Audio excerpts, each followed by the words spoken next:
Welcome to Keeping It Real, the largest podcast made by real estate agents and for real estate agents. My name is DJ Paris, and I am your guide and host through the show. And today is our monthly series titled Closing Time with Chris Linsell from The Close. Now, this is a partnership between Keeping It Real and theclose.com. And let me tell you about The Close. Now, theclose.com is the kind of real estate website designed to give agents, teams, and brokerages actionable strategic insight from industry professionals.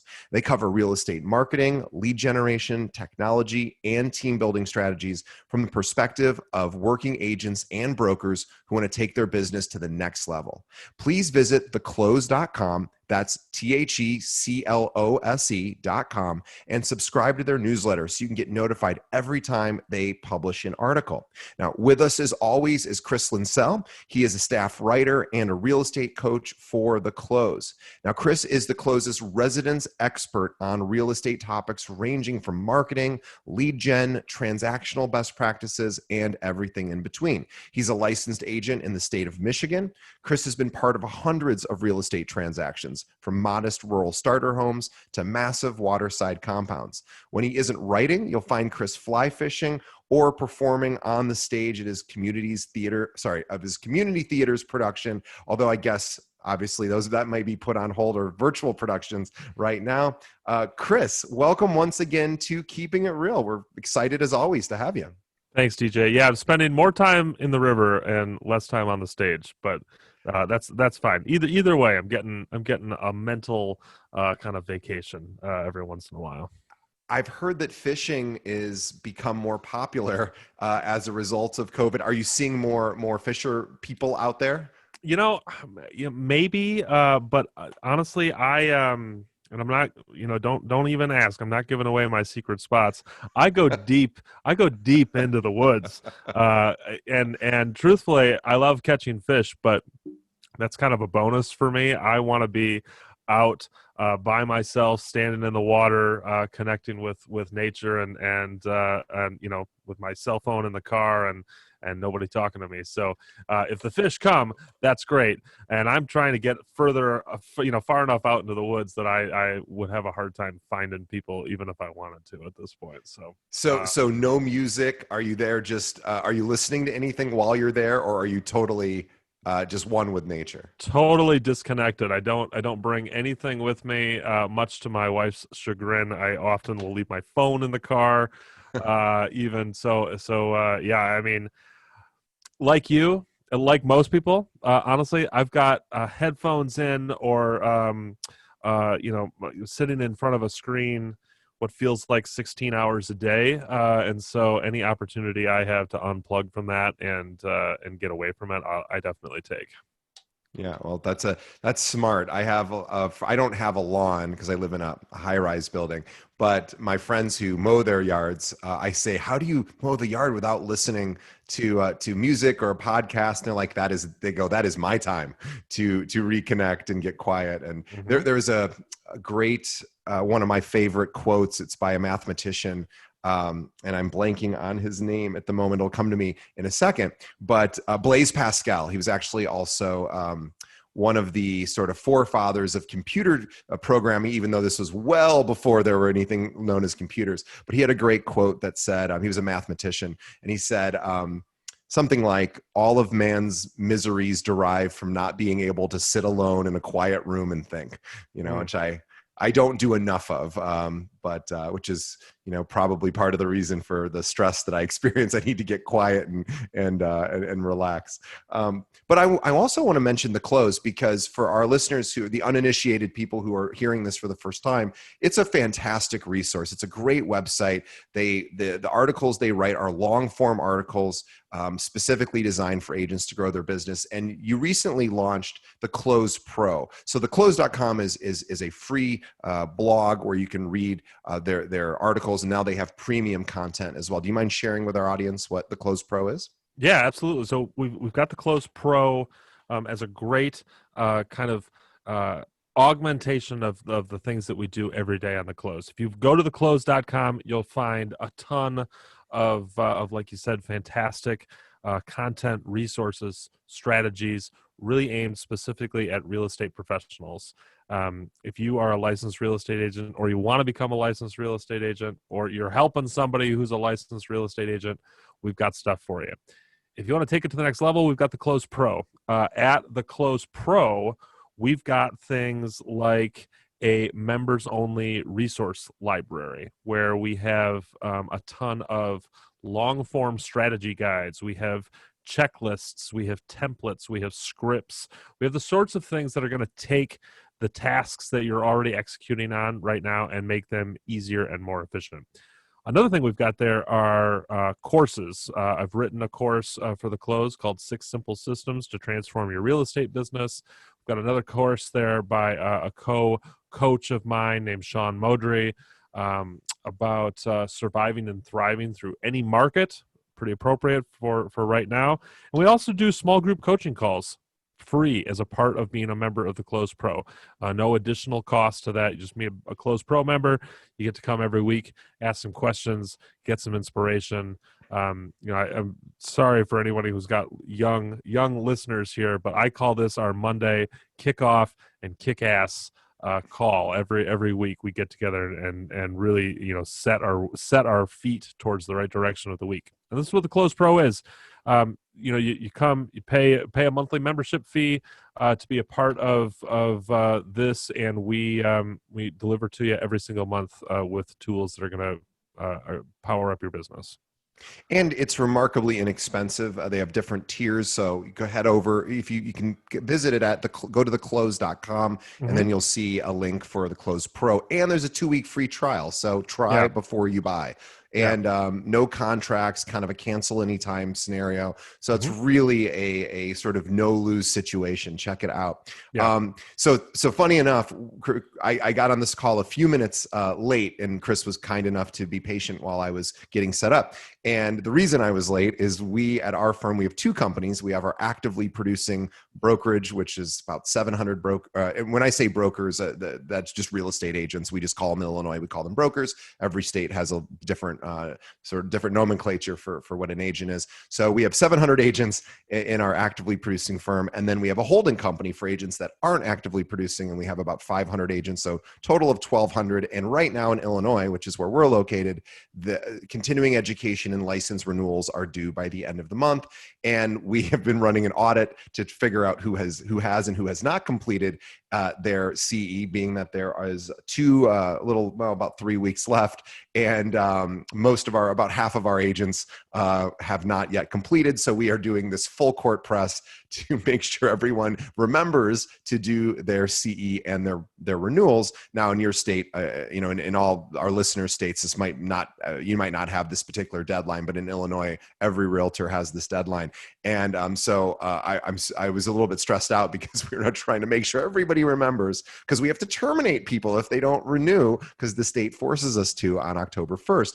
And I was mentioning this to Chris, and he let me rant about it for a minute or two, and then said, "Oh, by the way, we have written an article just recently on the Close." So we'll post a link to this on our website. But what it does is it lists some of the Close's favorite online CE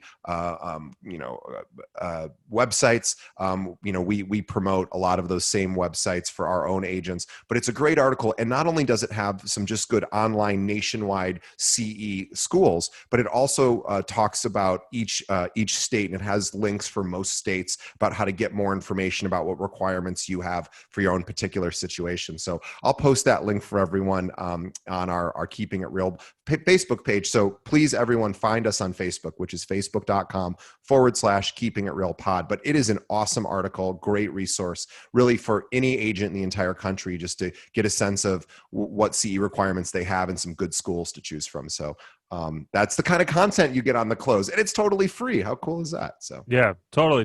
And one other thing I'd say about this too, DJ, is that real estate professionals, I know I am certainly in this camp, so don't hear me at all speaking holier than thou by any stretch. It's hard to prioritize stuff like CE, especially when you've got 100 other Yeah. things that are right at the top of your mind. You've got fires burning. Literally, if you're in California, it's easy to not prioritize this, which is why giving yourself a straight executable path towards success by doing online CE is really the way to go. I mean, I know my life really changed for the better when I said, oh, I can do all this online, and I can do this at like 11 o'clock at night if I feel like, from my couch while I'm watching The Office or something like that. Like, these are options that just about every realtor in the United States has available to them, including those of you in Illinois. Stop procrastinating. Go to the article, find somebody who can give it to you, get your stuff done. Don't let DJ fire you. I don't want to. It's funny. It's actually every 2 years in Illinois we go through this, and we as a company we always freak out right around this time because so many of our agents haven't yet completed their CE and or their renewal, and or they do one and they don't realize they have to do the other, or vice versa, and it gets very complicated because the systems that our state uses to renew are a bit antiquated and not super user friendly. But I did my CE earlier this year, and again, I was just able to get it done. And the whole thing, I think I was supposed to do technically 30 hours. I did it online, and I think it was altogether, it took me about 2 hours. So it's not always as daunting, but we certainly recommend doing an online course. So we'll send a link out to this article so that our listeners and viewers can check it out. It's a really great, it's probably the best article online about, sort of all encompassing CE for agents. So thanks for that. So let's talk about time management, because right now, it's funny. So I was talking about our agents are having to renew, and right now is kind of the most difficult time for them to find time to do it, because obviously real estate activity is very very active here in at least here in the Chicagoland area. Rates are very low. Inventory is low, but there's a lot of buyers out there who are all competing with one another, and that means agents are busy. So time management, this is probably a perfect time to talk about how to run your business and to have some sort of balance where you're not completely neglecting, certain parts of it because you're busy. Yeah. Oh man, it's the truth. Honestly, time management was such a stumbling block for me early in my early in my real estate career. And honestly, early as a professional, time management was a real challenge for me in any job I had. And it wasn't because I was a procrastinator, it wasn't because I was lazy, it wasn't because I was disinterested. It's the opposite of all those things. It's because I'm proactive, because I am passionate, and it's because I want to work. Like, these are things I think people who struggle with time management sometimes get down on themselves, or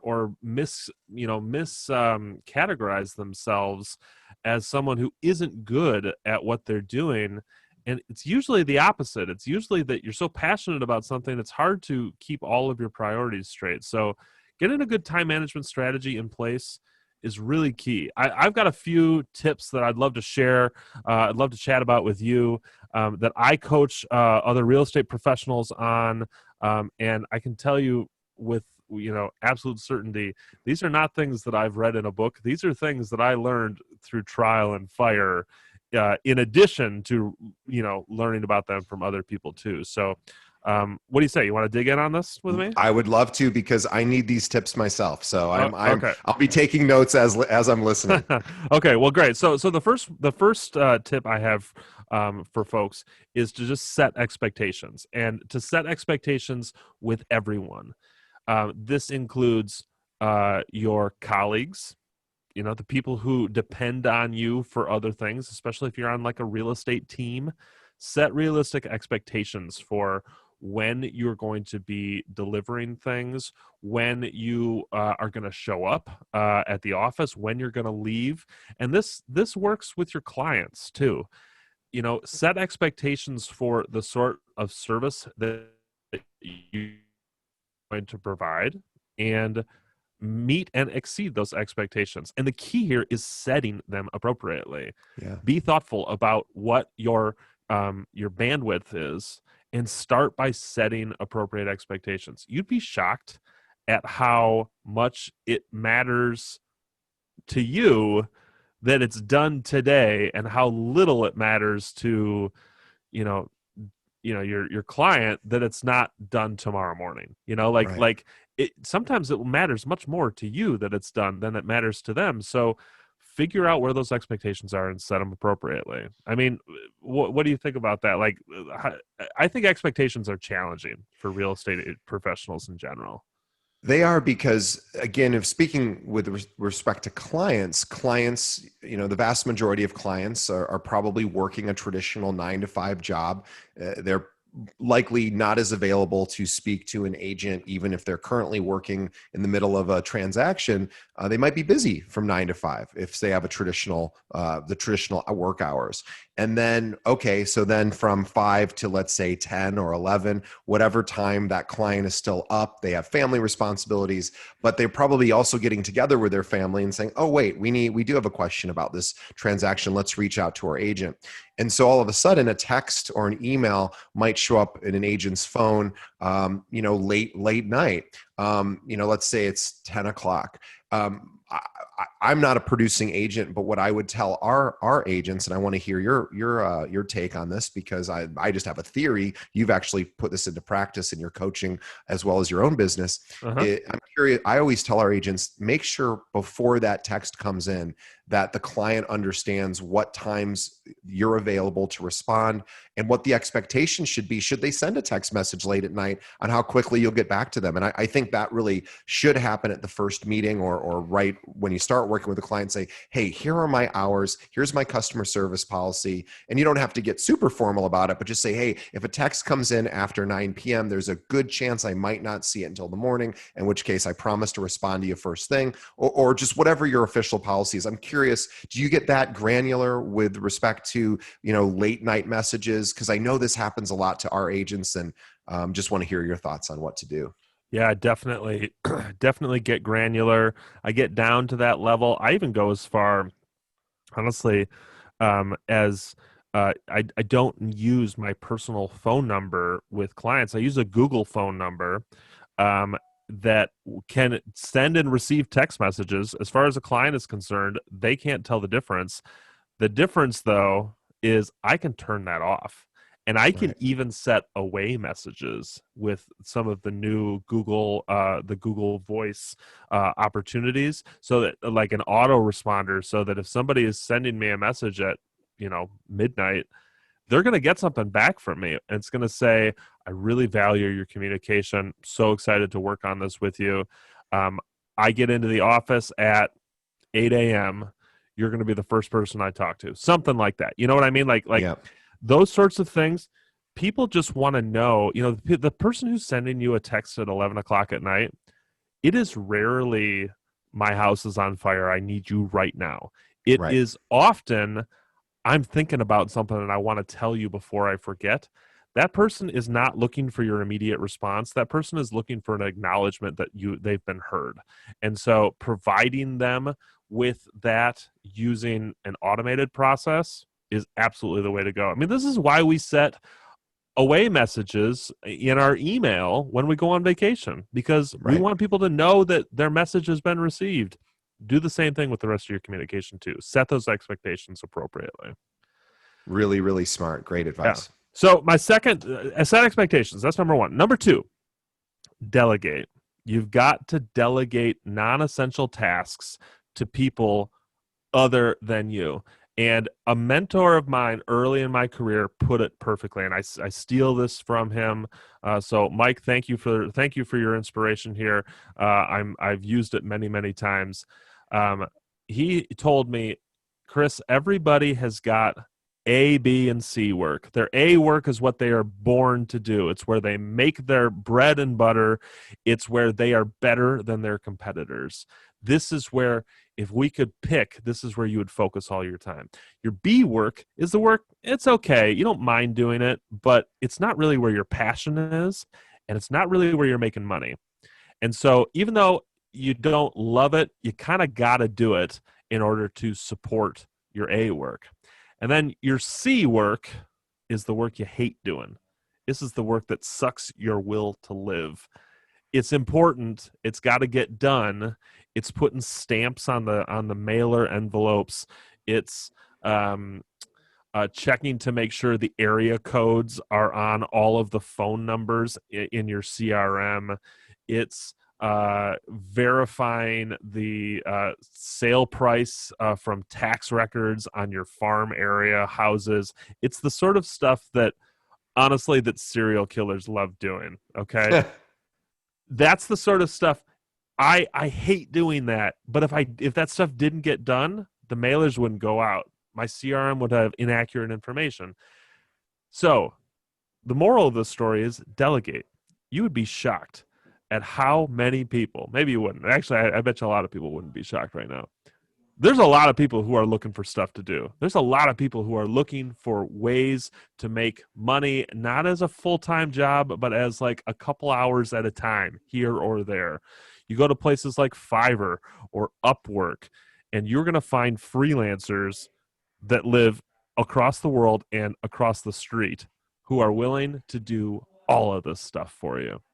And real estate professionals typically overlook the fact that you have a finite set of resources. And I don't just mean money, I mean time too. And so if you're going to manage your time, you got to delegate out the tasks. Spend some of your budget on freeing up time for yourself. Yeah, it's a great suggestion. So I have a couple of strategies here. Chris mentioned one. So really identifying. Chris mentioned your A, B, and C activities, and figuring out a way to, at the very minimum, getting the C's off your plate for now, so that you can focus on the A tasks, maybe even pushing the B tasks if possible off. But a lot of our listeners might be saying, "Hey, that's just not in my budget right now." And I would agree that at first glance it might appear to be something that's quite costly. I can't afford an assistant.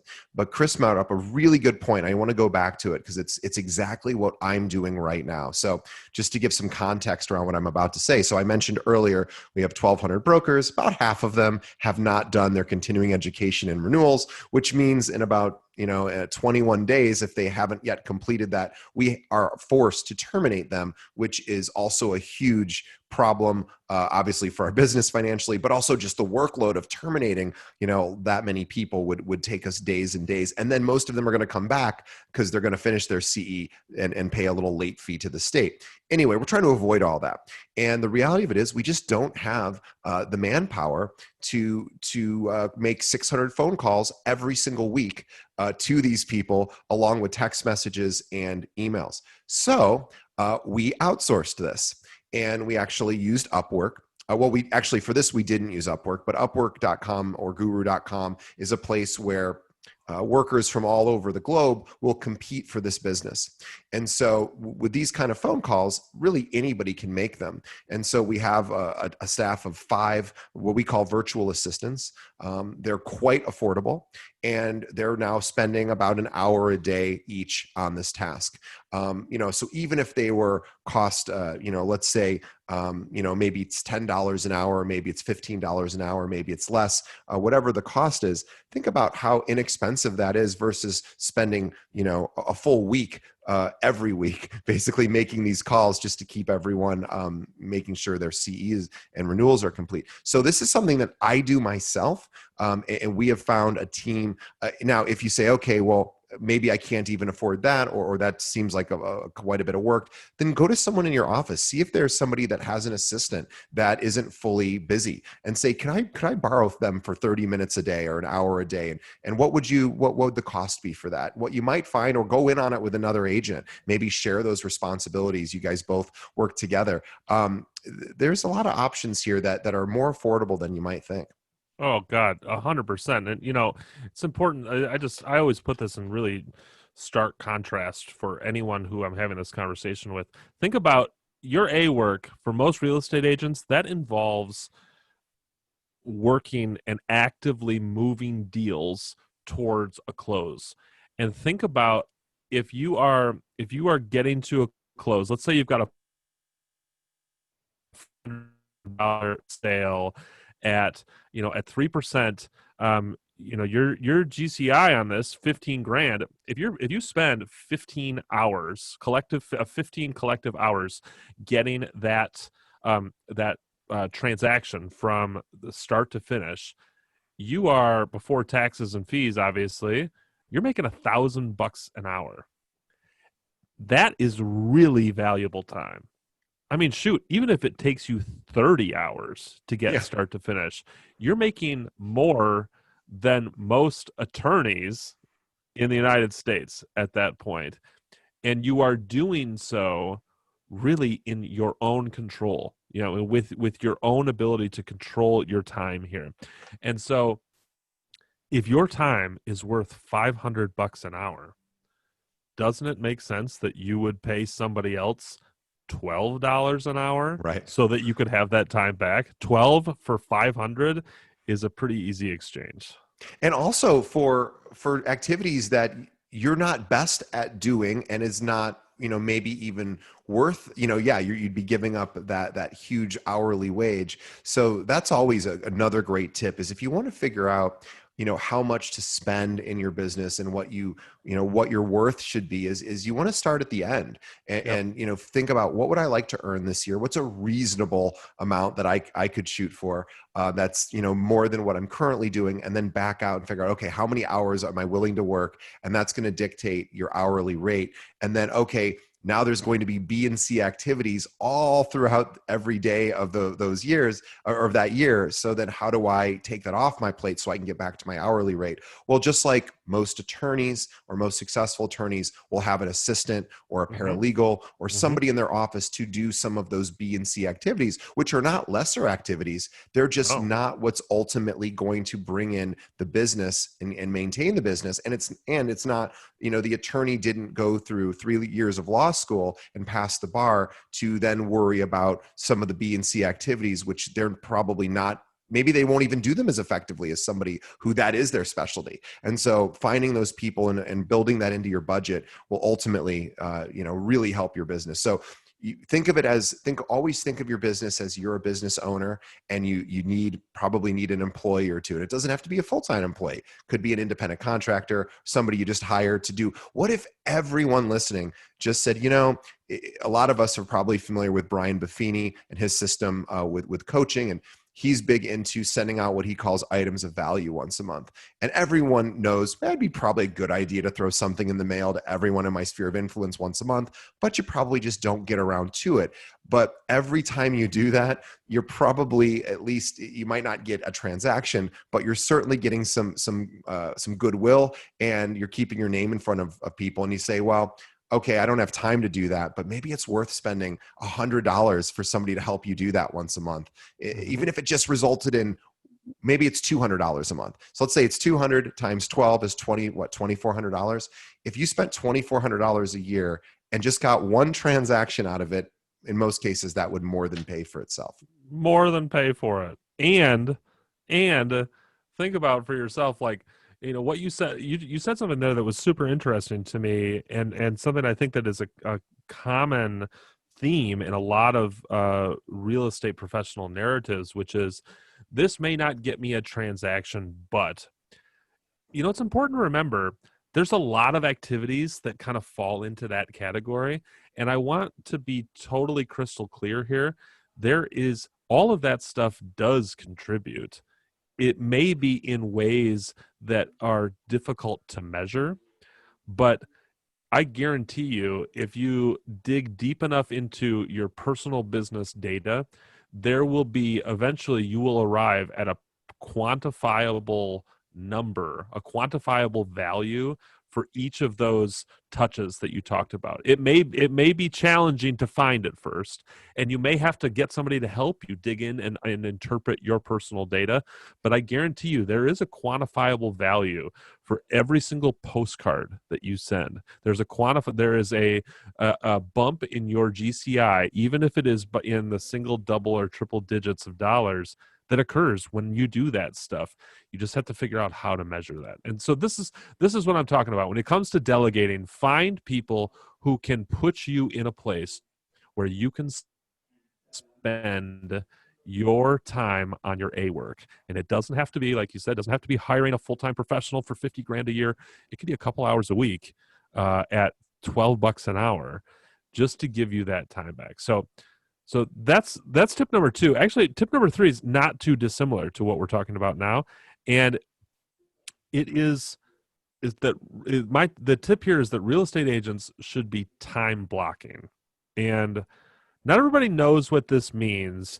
And it actually means a couple of different things in a couple of different industries. But here's how I interpret this strategy in the real estate field.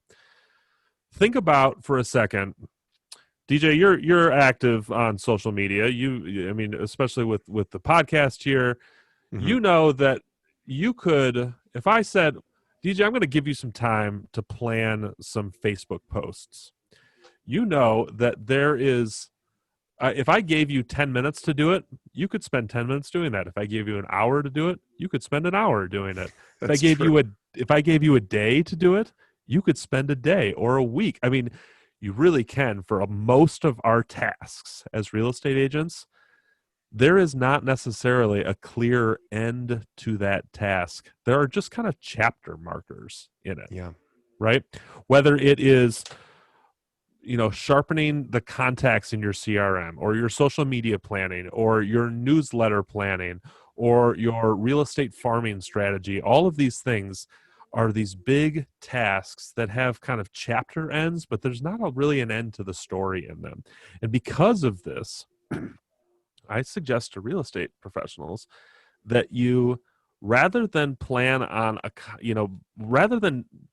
accomplishing a task, plan on accomplishing a task for a certain period of time. Use your measure of success, the amount of time that you are putting into it, rather than the number of check marks in the ledger, so to speak, because it is super easy to get deep into a task and realize, oh no, I've been doing this for 6 hours. I had other plans today. Right. Block it out on your calendar. I'm spending an hour doing this. I'm spending 45 minutes doing that. I am going to measure my success by checking the box that says I was focused on this. I was uninterrupted. I was undistracted for 45 minutes doing this. That is my measure of success. Yeah, time blocking is so critical, and you're so right, because I'm in the process of rebuilding a website for our agents, which is a knowledge base for our firm, so agents can, read support articles, watch training videos, get help after hours when we're in bed.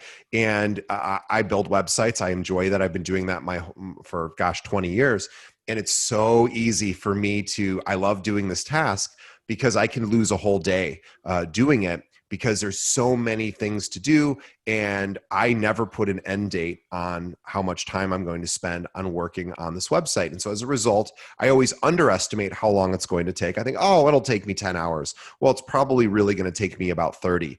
And as a result, I just start doing it. I go, I'm going to be done, later today. Well, no, because I haven't put an end cap on it, and I can't trust my ability to determine how long it's going to take to do something. And as a result, I just get hyper focused. I lose track of time, and then all of a sudden the day slips away. And I should have moderated the amount of time I spent on that task and parsed it out over several days with a start time and an end time. And it will just. And then, because then the next day I'm playing catch up with all the more important activities that are driving our business.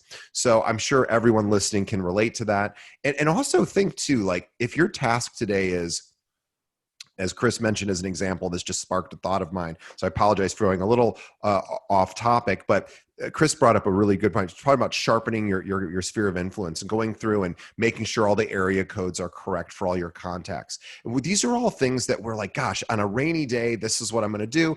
I'm going to pick up the phone and call 150 of my contacts. Well, you're probably not going to be able to do that in a given day.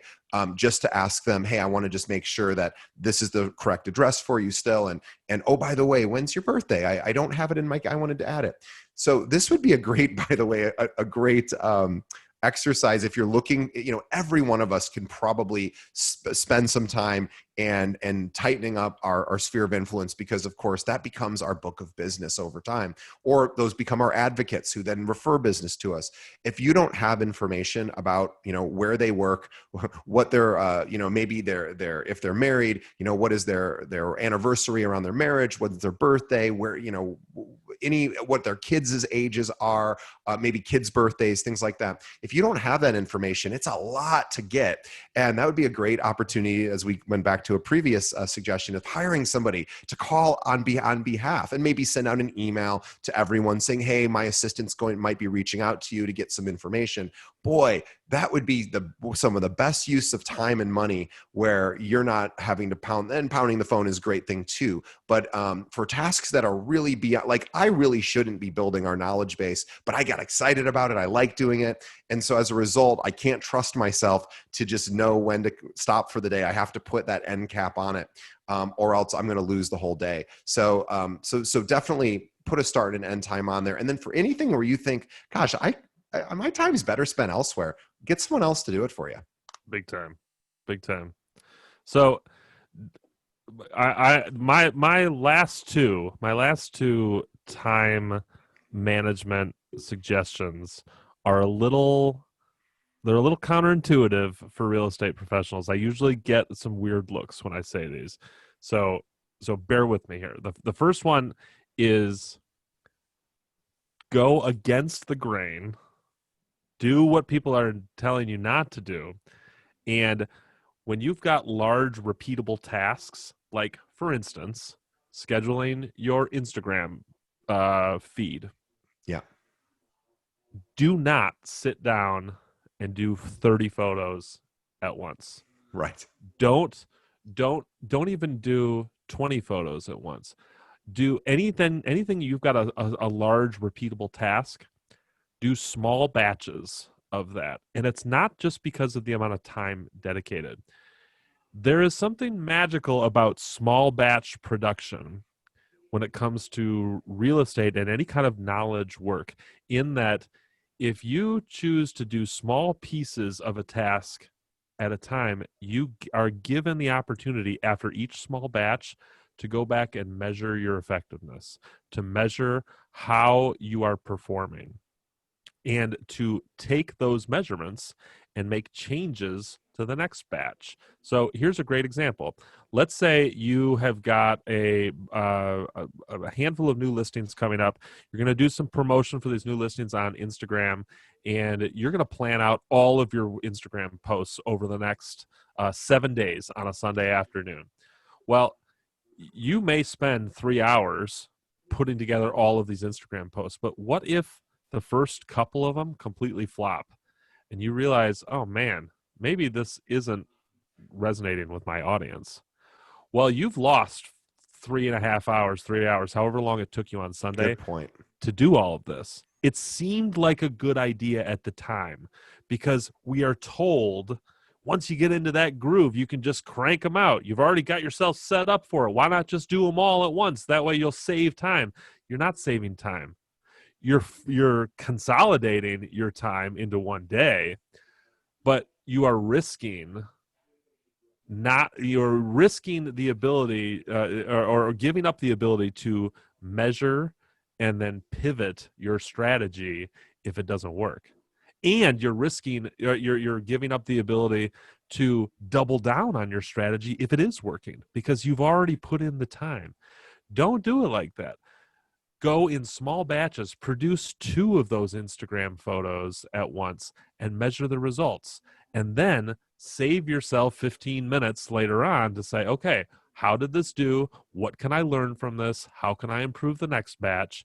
And so rather than going about your real estate business with the assembly line mentality, think about it as the artisan mentality. You are creating, you are watching, you are observing, and then you're doing it again in small batches, because you can learn something every time, and you're going to save so much time in the long run because of it. I have a thank you. That's such a great suggestion, and it triggered a memory from this podcast from a few years ago. I've got a great story to illustrate this exact point. I'm so excited to tell the story because I hadn't thought about it until you just said this. It's a funny one. So I asked, and I need to remember to start asking this for future guests, which is tell us about your biggest real estate failure, which a lot of people probably don't want to share. But I used to ask that a lot, and I had a great story where a gentleman, he was a top producer here in Chicago in the suburbs, and he lives in this cute little suburb, and he's sort of the suburb guy. That's his suburb is where he does most of his work. He's been doing it 30 years. I said, give me because he was kind of a funny guy. I said, give me a funny failure, something that didn't work. He goes, oh, I have a great one. So he said, there's always a lot of garage sales, particularly on the weekends here in my suburb. And, there's Facebook groups that show you where they are. And he said, he goes, I had an idea a couple years ago. He goes, I'm pretty well liked in the community. I thought I'm going to do something really nice. I'm going to create all these giant garage sale here like signs. I'm just going to pay for them. And I'm going to then, because I know where these garage sales are, I'm going to drive up maybe the day before and knock on the door and say, hey, I know you have a garage sale tomorrow. I already have a sign for you can stick right in your yard. And by the way, if you want, I'll put one down the street saying there's one arrow going this way. He goes, this was the smartest and best idea I'd ever had. He goes, I thought everybody's going to want this. And then in the bottom, it said courtesy of so-and-so real estate agent, which, is what, but he said, he goes, I made it even super tiny so that nobody would think I was just out to promote my own stuff. He goes, I actually just thought this was a nice thing to do and it would be fun. And who would say no to that? And he made 100 of these signs. And he said he and his son, they're a team. They started going around and they said, nobody wanted these signs. No, not one person wanted them. He goes, we tried 10 in a row. Everyone, he turned us down. They were like, no, we're good. And so he was laughing, saying, next time I'm going to make 3 signs and see if I can get one person to like, and he's like, he obviously abandoned that idea, but that was a perfect example of he batched it all together. And this happens to me. I'm a marketing guy. I have every idea I think this is the best idea I've ever had. And now I have learned to small test, to do these small, and oftentimes what we call an A/B test or a split test, where I test two competing ideas, but I do it in a very controlled, small sample way so that I can test before blasting, it out to a larger audience. So Chris's example, sorry for going on and on, but I thought it was such an appropriate story. So try out things small. And by the way, too, it also becomes kind of fun, especially if you're talking about social media.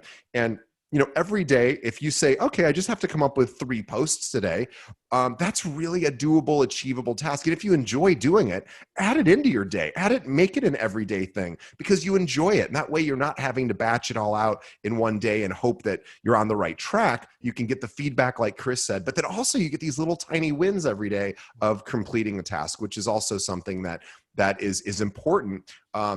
Is getting these little wins all throughout the day and making them small and achievable. So I'm sorry, but that was such a great suggestion. No, absolutely. Like your friend's story is such a perfect illustration of some of these like negative loops that real estate professionals get stuck in because there is a certain amount of disconnection, which seems counterintuitive, but it's true. There's a certain amount of disconnection between the work that we do behind the scenes in our offices and what actually happens on the street. Because I guarantee you, if your friend had gone out and talked to some of these garage sale folks beforehand, or like you said, just made 3 of them to start, right? I bet you the conversations he would have had would have, rather than, hey, I've got this sign, why don't you put it in your yard? Right. I bet you if he had started the conversation with, hey, I'm a local real estate agent. I also love garage sales. I saw that you had a garage sale coming up. What would be helpful for you? I don't want your money. I just want to support my community. What would be helpful for you? Somebody may have said to him, we got signs. We don't want it to feel like it's sponsored, but if you wanted to blast this out on your social media, right? I'd love that. And then all of a sudden, maybe an idea emerges out of that. Maybe I should create a Facebook group that is, my own spin on garage sale announcements, that sort of thing. Like, who knows exactly what it is, but the point is, test small, iterate often, save time. I mean, Love it. it's a very clear formula. And actually this leads into the last point, which is a super easy tip of just stay consistent. You were talking about it earlier. Consistency is a huge time saver for real estate professionals. I'll give you a good example. For me, in the last year and a half or so, I have gotten, boy, I hate to use this word lightly, but I think it applies here. I've gotten religious about the way the first 2 hours of my day are. I protect that time just absolutely, without any hold, no holds barred. I protect this time because I've got it figured out. Those first 2 hours are the most productive time in my day, and I won't let anything get in there. Once you find a a time positive, productive strategy, protect it, get consistent with it, and make sure that you are prioritizing it so that the things that work for you continue to work for you. And ultimately, with consistency, you can build on things that work for you. Inconsistency, trying to reinvent the wheel every day, you're going to spend time trying to figure out how to fit it all in, and that in itself is inefficient. So figure out what works, get consistent with it, and protect that time. There's a lot of interviews I've had with agents who are top producers. We talk about this quite a bit, and it comes up a lot naturally where they'll say, my most productive time of the day is first thing in the morning. And it also could be really late at night, depending on someone's preference around, how when they sleep and when they're free from family responsibilities, work responsibilities, et cetera, or clients.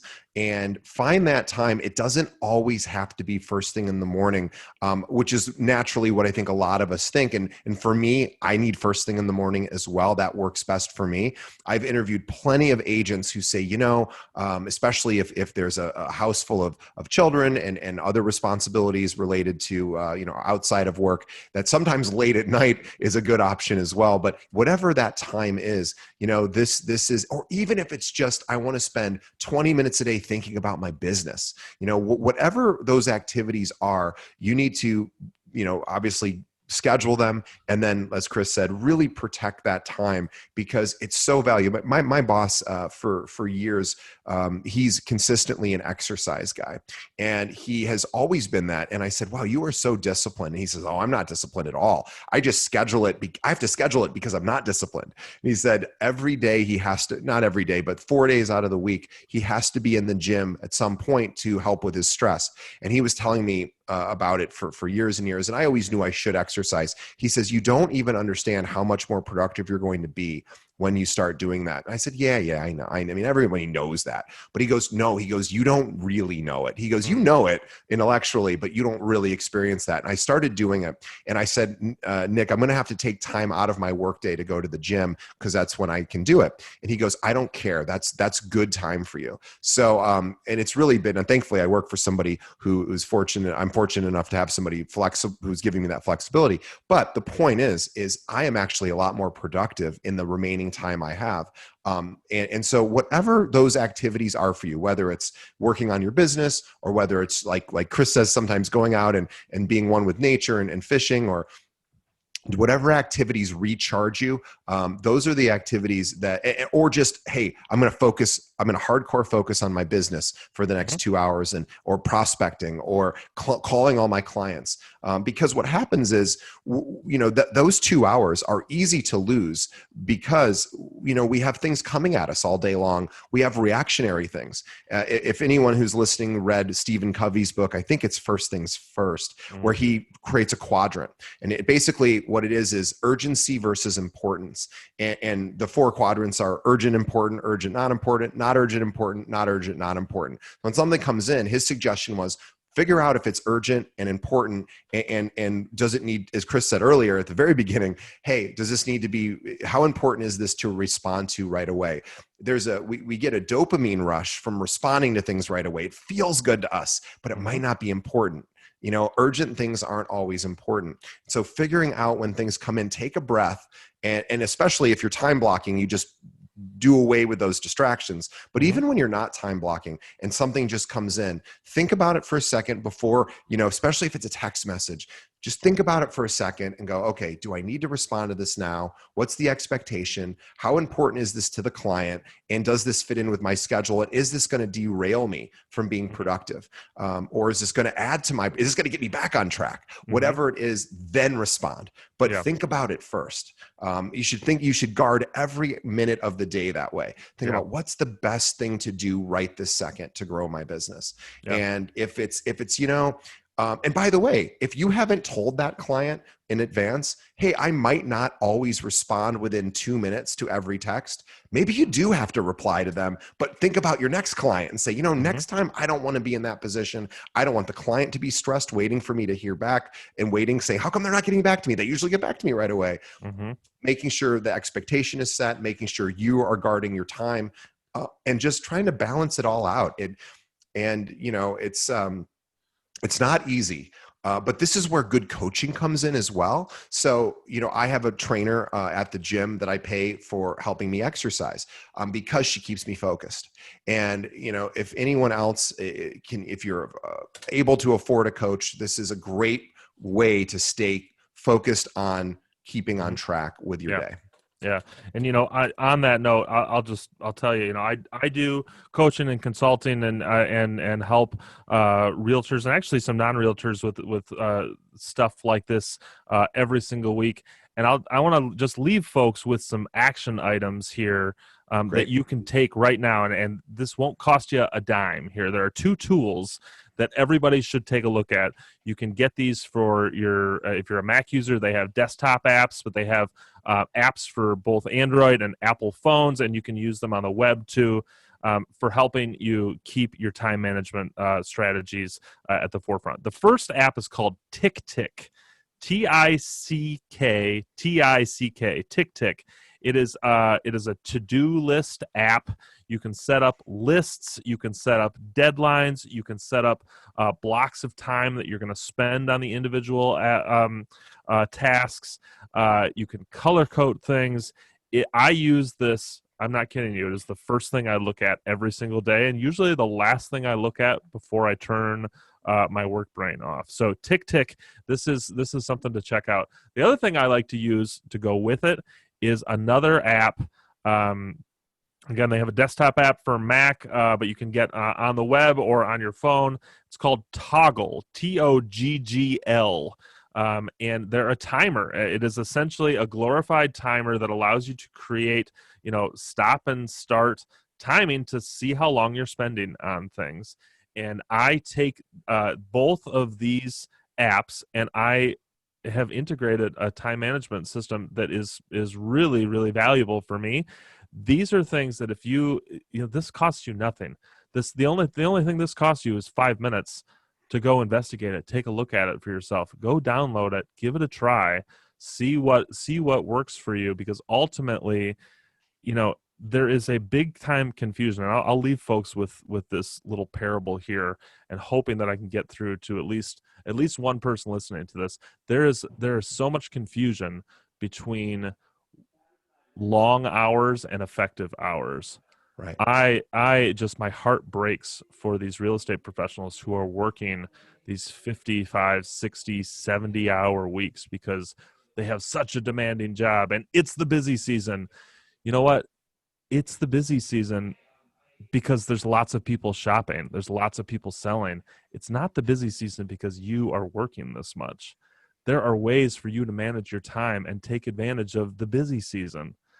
Don't confuse a 16-hour day as better than a 10-hour day, because you can get the same amount done if you manage your time properly.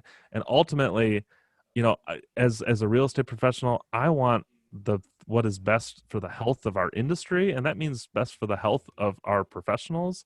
And it's just not healthy to work that much, to stress that much, to have to carry yourself professionally for 16 hours a day, for 12, for 14, for 12, for 10 hours a day. Honestly, Right. I mean, I tell folks, You should have one half day every week. Pick it. I don't care what day it is. Pick a day that is a half day and spend some time doing mentally restorative stuff. It can be semi work related, but you are in this industry because you wanted flexibility on your schedule. So don't clock. Find ways to be efficient with your time and take control of that clock. And that's wonderful. I have one additional suggestion to leave our audience with, and this is something I do personally. I'll show you, and for those listening, you won't be able to see this. I just have to pull it out of my bag here. Mm-hmm. I recommend, sorry for getting off mic there. I recommend everyone, if you can see this, it is about the world's tiniest little notebook. And the reason this, and I carry this, it's made by a company called Rhodia, but there's a million companies that make little notebooks. So you certainly can find one, online or at, any sort of, local store that has any sort of office supplies. And what I would recommend is this is a good way to clear up all of the rumblings in one's mind when there are unfinished tasks. Anytime you have an idea or a to-do, anything that comes into your mind, the moment you have it, write it down and get it out of your mind. The end of the day, then review everything, create an action plan. We all know to do that.